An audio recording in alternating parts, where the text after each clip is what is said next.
moving on to the news of the week, really, and the day, did President Trump record his conversations with former FBI Director Comey? I assume you're referring to the tweet, and I've talked to the President. The President has nothing further to add on that.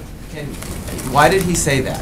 Why did he tweet that? What should we interpret from that? As I mentioned, the President has nothing further to add on that. Are there recording devices in the Oval Office or in the residence? As I said for the third time, there is nothing further to add on that. Does he think it's appropriate to threaten someone like Mr. Comey not to speak? I don't think that's not a threat. He's simply stated a fact. The tweet speaks for itself. I'm moving on. John.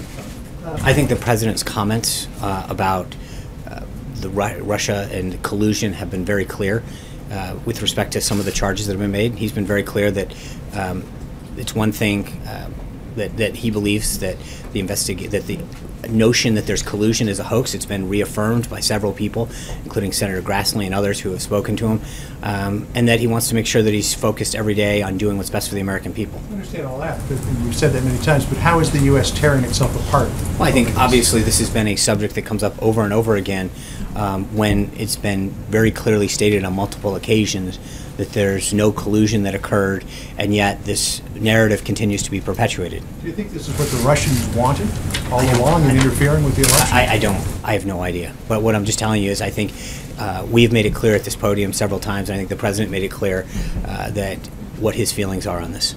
In the dinner that the President had with James Comey earlier in January, did the President implore him to pledge his loyalty to the President? Is that true? No. Did that happen? That did not happen? No. I think the President wants loyalty to this country and to the rule of law. Today the President tweeted out that he felt from behind that podium it's not always possible to present the information with perfect accuracy.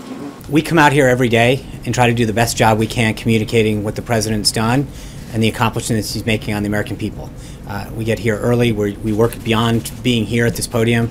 As many of you know, we get here early. We work pretty late. We do what we can, but the President is an activist president. He keeps a very robust schedule, as many of you are very well aware, and as you can tell by the activities of next week alone.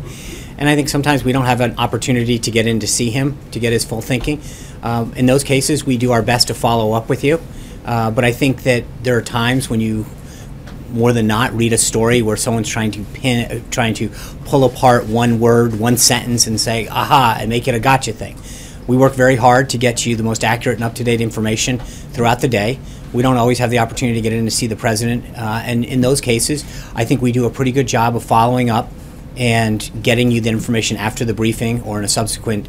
So that's exactly what he meant. Is the President considering canceling the daily press briefings? I think he's a little dismayed, as well as a lot of people, that we come out here and try to do everything we can to provide you and the American people with what he's doing on their behalf, what he's doing to keep the nation safe, what he's doing to grow jobs.